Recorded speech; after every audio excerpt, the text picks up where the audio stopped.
체크인스탁으로 오늘 장 더 철저히 준비해 보겠습니다. 알파경제 김종현 이사 그리고 루크투자연구소 임순재 대표 두 분 모셨습니다. 안녕하세요. 안녕하십니까. 예, 벌써 목요일입니다. 두 분 어떤 내용 준비하셨을지 첫 번째입니다. 가장 먼저 이것부터 정리를 해봐야죠. 마이크론 테크놀로지 실적이 드디어 나왔습니다. 시간의 거래에서 반응도 뜨거워서 우리 증시까지 그 열기가 올 것인가 많이들 관심 갖고 계실 텐데 임 대표님 먼저 그 데이터부터 좀 분석을 해주세요. 네, 마이크론의 이제 4분기 실적과 어떻게 보면 이제 분기로는 이제 3분기지만 아유 죄송합니다. 3분기지만 이제 마이크론 같은 경우에 이제 8월 말 결산이기 때문에 뭐 4분기다라고 보시면 될 것 같습니다. 뭐 4분기 실적은 역대급 실적을 기록했다라고 보시면 되는데요. 특히 이제 매출 같은 경우는 77.5억 달러, 뭐 전년 대비 93% 성장을 했습니다. 뭐 시장 예상치가 76달러였기 때문에 그걸 뭐 크게 상회했다라고 보시면 될 것 같고요. 뭐 지난 분기가 68억 달러, 그다음에 작년 같은 경우는 이제 40억 달러였기 때문에 뭐 상당히 반도체 관련된 매출은 좋았다라고 보시면 되겠습니다. 이와 더불어 이제 주당 EPS 같은 경우도 1.18달러를 기록을 하면서 시장 예상치 1.11달러를 상회하는 그런 모습을 보였습니다. 뭐 지금 뭐 보시면 이제 마이크론의 분기별 이제 그 재무 결과에 대한 부분이다라고 보시면 될 것 같고요. 뭐 오른쪽에 이제 non-GAAP다라는 부분을 좀 주목해서 보시면 될 것 같습니다. 특히 이제 AI 확대로 인한 이제 HBM D램에 대한 수요 확대가 이제 가장 크게 영향을 미쳤다라고 보시면 될 것 같고요. 이와 더불어 이제 AI용 데이터 센터의 SSD의 판매도 상당히 호조를 보이면서 실적 개선세를 보였다라고 보시면 되겠습니다. 특히 낸드 플래시 같은 경우는 분기 매출이 10억 달러를 돌파를 하면서 역대 처음으로 10억 달러를 돌파하는 그런 모습을 보였습니다. 이런 이제 실적뿐만 아니라 가이던스도 상당히 좋게 이제 발표를 했는데요.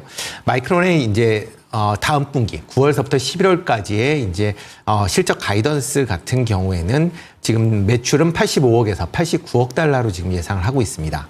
뭐 시장 예상치가 82억 8천만 달러였으니까 그것보다 크게 상회할 것이다라고 지금 예상을 하고 있고요. 주당 EPS도 시장 예상치 1.67달러보다 수준인 최저 수준인 1.66에서 1.82달러를 예상을 하면서 전반적으로 실적이 다음 분기에도 좋을 것이다라는 걸 예고한 그런 상황입니다.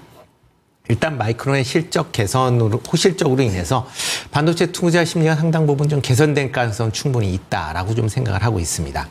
특히 이제 최근에 메모리 반도체에 대한 그 부정적인 리포트가 계속 좀 나왔습니다. 뭐 국내외 뭐 여러 이제 증권사에서 지금 관련된 특히 이제 HBM D램에 대한 수요 감소, 그다음에 레거시 제품의 회복 지연에 대한 우려를 크게 나타냈는데 이번 내용을 본다라고 하게 되면 그런 우려가 과하게 지금 미치는 거 아니냐라는 생각을 해볼 수 있고요. 특히 AI에 관련된 기업용 수요는 여전히 탄탄하다라는 모습을 보이고 있는 그런 상황입니다. 그렇기 때문에 뭐 이런 부분을 감안한다라고 하게 되면 국내 반도체 관련된 종목도 투자 심리가 상당 부분 개선될 가능성은 충분히 있다라고 보여집니다. 특히 삼성전자나 SK하이닉스 전부 다 이제 최근에 부정적인 리포트로 인해서 좀 과매도권이다라고 불릴 만큼 급락을 하는 그런 모습을 보였기 때문에 그런 부분이 어느 정도 해소될 가능성은 충분히 있다라고 보여지고요. 특히 뭐 삼성전자가 이제 10월 초에 지금 3분기 실적을 가실적을 이제 발표할 걸로 예상이 되고 있는데요. 이 실적에서도 상당히 좋게 나올 가능성은 충분히 있어 보입니다. 그렇다라고 하게 되면 삼성전자 입장에서 보면 주가는 지금보다 좀 더 탄력적으로 움직일 가능성은 충분히 있다라고 생각을 하고 있습니다. 네, 모건 스탠리가 가져온 겨울을 마이크론이 끝내줄 수 있을 것인가 기대해보자 의견 주셨는데 삼성전자는 어제도 신저가 썼잖아요. 네네. 그럼 지금 계속 접근 가능한 권역이다, 저렴하다, 싸다 이렇게 좀 보시는 거죠? 네, 그렇죠. 삼성전자 같은 경우 여전히 밸류 차원에서 보면 저평가돼 있다라는 게 좀 맞지 않을까라는 생각을 해보고 있고요. 뭐 삼성전자 여전히 좀 다만 이제 삼성전자를 뭐 단기적인 것보다는 중장기적인 관점에서 접근을 해보시는 게 좀 더 맞다라고 생각이 되고 있고요. 이뿐만 아니라 이제 삼성전자의 이제 밸류체인에 있는 그런 이제 소부장 관련된 기업들도 여전히 관심을 가지셔야 되지 않을까라는 생각을 좀 해보고 있습니다. 뭐 삼성전자의 뭐 자금력이나 기술력을 감안한다라고 하게 되면 아마 4분기에는 뭐 엔비디아의 HBM 이제 퀄 테스트를 통과할 가능성은 충분히 있다라고 생각이 되고 있고요. 그렇다라고 하게 되면 소부장 관련된 기업들의 실적 개선세도 좀 더 빠르게 나타날 가능성은 충분히 있다라고 생각이 되고 있습니다. 뭐 관심 종목으로 본다라고 하게 되면 뭐 삼성전자나 SK하이닉스 뭐 여전히 관심 있게 보셔야 되지 않을까 싶고요. 이 외에 뭐 이오테크니스나 하나머티리얼즈 그다음에 동진세미캠도 좀 관심 있게 보시면 어떨까 싶습니다. 네, 알겠습니다. 마이크론 테크놀로지가 우리 증시, 그 반도체주에도 훈풍이 될 것이다. 이렇게 기대를 해주시네요. 다음 포인트 넘어가겠습니다. 다음으로 봐야 될 부분, 아무래도 계속해서 이렇게 실적 관련해서 이야기를 하게 될 겁니다. 다음 주에 삼성전자의 실적 가이던스 발표 있을 예정이고요. 그러면 또 본격적으로 증권가에서도 이런 실적 전망 레포트들 많이 나오게 될 거고, 3분기 실적 어떻게 좀 예상이 되고 있는지, 우리가 이 시점에서 실적을 기준으로 해서 선별해 볼 만한 종목 어떤 게 있는지, 이 부분은 김 이사님 준비하셨죠? 네, 마이크론의 실적을 보니까 더 실적이 중요하다라는 것을 우리가 인정할 수밖에 없죠. 업황이 나쁘던 일단 실적이 예상의 서프라이즈를 보이면 주가가 우리가 미국 시장만큼 뜨겁게 반응하진 않겠지만 어쨌든 긍정적 반응이 나타날 수밖에 없고, 마이크론의 업황과 SK하이닉스의 업황이 크게 다를 리가 없잖아요. 그러니까 그런 측면에서 봤을 때는 일정 부분의 안정적 흐름을 가져올 수 있다라고 보고 있기 때문에 3분기 실적은 매우 중요하다 이렇게 봐야 되는데, 전체적인 그림은 떨어지고 있습니다. 연초 예상치보다는 계속 떨어지고 있고요. 이건 앞으로도 계속될 가능성이 좀 높아 보이는 상황인데, 먼저 보시는 이 그림은 지금 2분기에 어닝 서프라이즈 기업들이 어떤 성과를 보였는지를 나타낸 그런 자료입니다.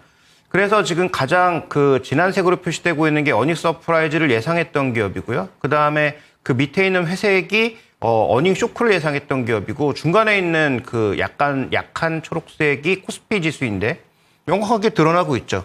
그러니까 저거 셋 다 마이너스인데 저 무슨 소용이냐라고 하실 수 있겠지만, 벤치마크 대비해서 어쨌든 어닝 서프라이즈 기업이 월등히 좋았잖아요. 그 다음에 어닝 쇼크 기업들은 아래에 놓여 있기 때문에 어쨌든 어닝이 좋은 기업을 가지고 있는 게 최소한 지수 대비 벤치마크 대비 강한 모습을 보일 가능성이 높다. 만약에 지수가 하락한다고 생각하면 어닝 서프라이즈가 무슨 소용이 있겠어요? 투자 자체가 필요가 없는 거죠. 그래서 지금 현재 구간에서 만약에 투자를 하실 거라면 그래도 이제 어닝 서프라이즈 쪽으로 가야 되는 게 맞는 것이라고 보고 있고, 이건 이번 분기에만 적용되는 게 아니라 거의 매분기 적용되는 상황이기 때문에, 그렇다면 이익 개선이 좀 예상되고 있는 종목군들에 대해서 바라볼 필요가 있다. 이렇게 좀 볼 수 있습니다. 그래서 오늘 DB금융투자에서 자료가 나왔으니까 그 자료를 참고해 보시면 좋을 것 같고요. 그래서 답이 뭔데 결국 이렇게 물어보실 것 같아서 중간에 여러 가지 이제 로직들이 있지만 그런 거 다 빼고 답을 한번 가져와 봤는데, 이게 정답이라는 거 아닙니다. 이 중에서 어떤 종목이 오를지 모르고요. 저 관심 없고요. 다만 이제 여기서 제시하고 있는 게 뭐냐면 여러 종목군들을 제시하면서 EPS 서프라이즈가 계속 늘어나는 그런 기업들, 최소한 10% 이상 늘어나는 기업들을 쭉 나열해 놓은 거예요. 그럼 이게 정답지가 있으니까 정답지로 투자하면 되냐? 정확하게 틀리죠. 왜냐하면 이게 정답지가 아니고 실제로 증권사들이 지금 유니버스 안에서 측정하고 있는 종목군들 중에 이 컨센서스가 계속 올라가는 종목일 뿐이에요. 그럼 여기서 두 가지를 검증해 봐야죠. 첫 번째, 이미 주가가 선반영했는가라는 부분을 우리가 검증해 볼 필요가 있는 거고요. 자, 두 번째로는 최근 시장의 수급이 굉장히 취약하지 않습니까? 장중에 30포인트 정도는 한 방에 밀어낼 정도로 수급이 취약하니까 전반적인 수급의 안정성이 좀 이어지고 있는지 두 가지가 확인이 반드시 돼야 됩니다. 그래서 업황상으로 보면 이 안에 지금 굉장히 좀 의외의 종목은 카카오 게임즈 같은 종목, 콘텐츠리 중앙 같은 종목은 굉장히 의외란 말이죠.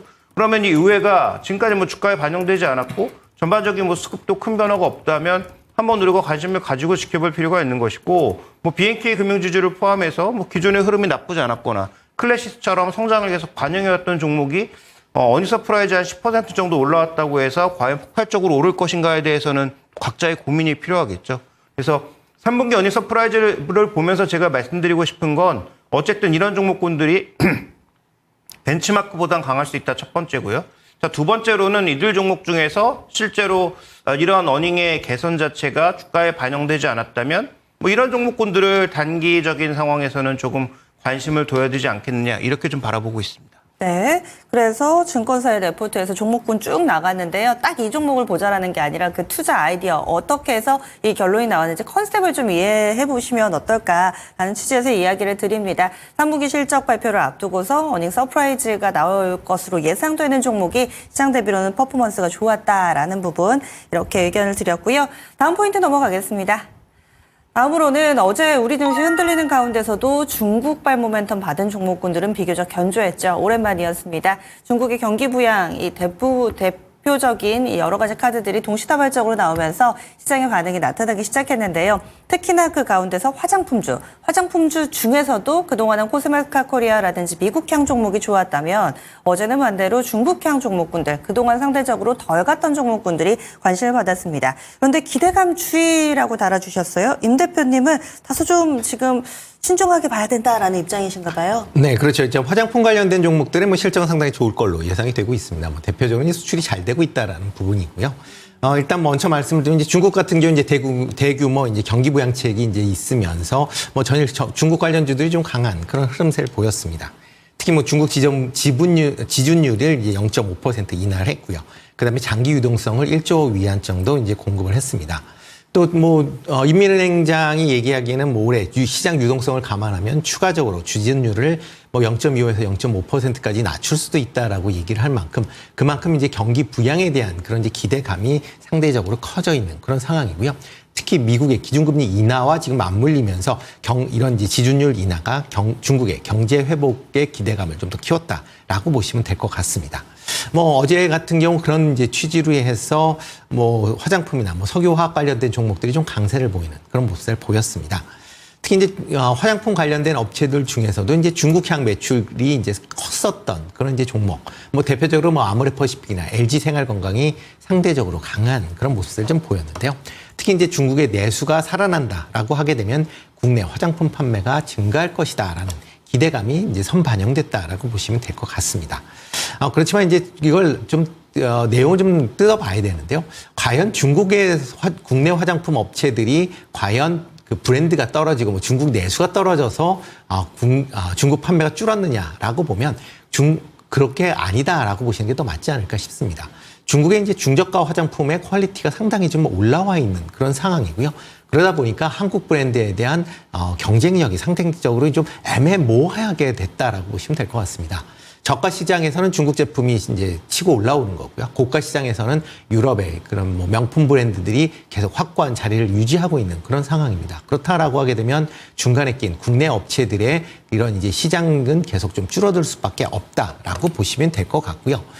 특히 그렇기 때문에 중국 내수가 회복이 된다라고 해서 국내 화장품이 과연 잘 팔릴 수 있겠느냐라고 보면 그건 좀 퀘스천이다라고 보여집니다. 특히 우리나라가 과거에 잘 팔았었던 게 이제 중저가 관련된 부분인데 이런 부분이 중국 업체한테 완전히 시장이 장악이 되어 있는 상황이기 때문에 국내 업체들이 이걸 새로 파고들기에는 뭐 가격 경쟁력이나 기술 경쟁력 모두 떨어진다라고 보시는 게 좀 더 맞지 않을까 싶고요. 그렇다라고 하게 되면 중국 관련된 부분에 대한 회복은 뭐 내수가 좋아진다라고 해도 국내 화장품 업체들이 중국 관련된 매출의 성장세는 상당 부분 제약될 가능성은 있다라는 점도 같이 감안을 하셔야 될 걸로 보여집니다. 다만 이제 중국 내에 이제 에서 그나마 조금 관심 있게 좀 보셔야 되는 부분은 ODM, OEM 업체들 같은 경우는 중국 매출이 좀 나왔었던 그런 업체들을 중심으로는 조금 관심을 가지셔도 된다라고 보여지는데요. 중국 내에서 이런 이제 화장품 판매가 증가한다라고 하게 되면 물론 중국 업체의 ODM, OEM을 맡기는 데도 있겠지만 한국 업체가 상대적으로 기술력이 높기 때문에 한국 업체의 ODM, OEM을 맡는 중국 브랜드들이 많이 늘어난다라고 보시면 일단 중국향 관련된 매출을 본다라고 하게 되면 OEM, OEM 업체를 보시는 게 좀 더 맞지 않을까 싶고요. 여전히 이제 미국향 화장품에 대한 부분은 여전히 관심 있게 보셔야 되지 않을까 싶습니다. 뭐 화장품의 이제 해외 수출, 뭐 좀 전에 화면에 잠깐 나왔었는데요. 지금 꾸준하게 20%, 뭐 두 자릿수의 성장세가 계속 이어지고 있는 그런 상황입니다. 그만큼 지금 화장품 수출이 꾸준하게 이루어지고 있는 그런 상황이고요. 특히 현재 이런 수출 중에서 지금 주도적으로 증가하고 있는 부분이 이제 북미 시장과 이제 일본, 베트남 시장이다라고 보시면 될 것 같습니다. 중국 시장 같은 경우는 올 7월까지 누적 수출액을 보면 작년보다 15% 감소하는 계속 감소세가 이어진다라고 보시면 될 것 같고요. 기타 지역에서 지금 판매가 계속 확대되고 있다라는 점이기 때문에 특히 북미 시장에 매출이 증가하고 있는 그런 업체 중심으로 관심 있게 좀 보시면 좋을 것 같습니다. 특히 이제 미국의 이제 아마존 이제 사이트에 국내 화장품들의 이제 판매가 많이 증가되고 있다라는 게 투자자들의 많이 관심을 받고 있는데요. 특히 다음 달에는 아마존 프라임데이가 이제 예정이 되어 있습니다. 여기에서 국내 화장품들의 선전이 예상이 된다라는 관점에서 본다라고 하게 되면 일단 미국향 매출이 많은 그런 기업 중심으로 관심 있게 보시면 좋을 것 같고요. 이와 더불어 이제 미국향 이제 ODM, OEM 업체들 같은 경우도 미국 내에 인디 브랜드의 판매가 확대될수록 관련된 매출이 증가할 수 있기 때문에 일단 뭐 화장품을 본다라고 하게 되면 전체적으로 보면 일단 ODM, OEM 업체 중심으로 보시는 게 어떨까라는 생각을 해보고 있습니다. 네, 그럼 관련 좀 몇 가지 꼽아주세요. 뭐 대표적으로 포스메카 코리아 같은 경우 이제 미국향 이제 매출에 대한 그런 기대가 있다라고 보시면 될 것 같고요. 뭐 중국향으로 본다라고 하게 되면 상대적으로 코스맥스가 좀 더 낫지 않을까라는 생각을 해보고 있습니다.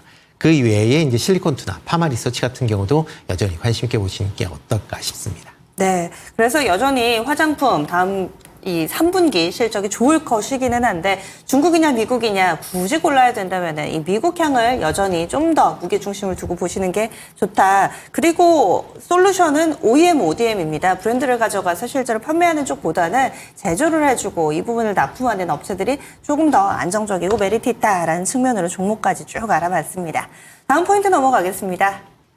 다음으로는 수급인데요. 외국인이 계속해서 팔고 있습니다. 이번 달 들어서 거래소에서 외국인은 이틀을 제외하고 계속 매도 대응하고 있고요. 특히나 어제 오후 2시 반 이후 약간은 좀 당황할 만한 그런 시세였습니다. 약간 보합권 내에서 등락을 거듭하는 듯했던 유가증권 시장이 후반에 낙폭이 좀 깊게 나타나는 그것은 동일한 시간 코스닥도 마찬가지였는데요. 이런 변동성의 배경에 대해서도 좀 궁금합니다. 장중 변동성 결국 외국인 해주셨는데 외국인 수급 때문이라고 보시는지 좀 자세하게 분석해 주세요, 김 이사님. 뭐 뉴스는 있었죠. 뭐 중동 쪽에서 뭔가 좀 심각해지는 뉴스가 있었는데 어저께 제가 마감에도 말씀드릴 때 뭐 그렇다면 환율이라든지 뭐 주변 증시의 변동성이 같이 나타났어야 되는데 국내 증시만 나타난 것은 초반부터 들어온 프로그램 매수가 결국은 원인이었다 이렇게 봐야 될 것 같습니다. 그러니까 외국의 선물로 프로그램 매수, 그러니까 지금 시장에 매기가 전혀 없는 상황에서 프로그램 매수로 이렇게 시장을 확 당겨 놓으면 결국 이것이 빠져나갈 때는 받아줄 사람이 없기 때문에 상대적으로 뭐 개인들이 받는다고 하더라도 나오는 그 대형주의 프로그램 매물을 적극적으로 받아 안을 수가 없기 때문에 뭐 시장의 변동성이 커지고 있는 것이다. 즉 수급의 전반적인 악화 자체가 시장의 단기 변동성을 키우고 있다. 그래서 뭐 금투세 이슈도 일부 영향을 줬을 것으로 보이고 그다음에 뭐 중동 이슈가 또 민감하게 영향을 줬을 것으로 보이는데 당연히 이런 것들이 영향을 줄 수 있지만 다른 증시 대비해서 변동성이 크게 나타나는 것은 결국 두 가지에 기인한다라고 봐야 될 것 같습니다. 준비된 그림을 조금 보시면 최근에 우리 시장에 뭐 개인들도 많이 사고 있지만 프로그램이 적극적으로 개입하면서 들어오고 있는 모습이죠. 특히 9월 중순 이후에 프로그램 매수가 아주 적극적으로 유입되고 있습니다. 근데 이거 다 롤링 물량이거든요. 결국은 베이시스 악화되면 다 매물화될 수밖에 없는 그런 상황이라 만약에 외국인들이 순매수 전환하면서 전 물량들을 다 받아주면 괜찮은데 지금 만약에 그렇지 않고 외국인들이 지금 거의 선물 매수와 삼성전자 매도를 거의 프락시로 사용하고 있거든요.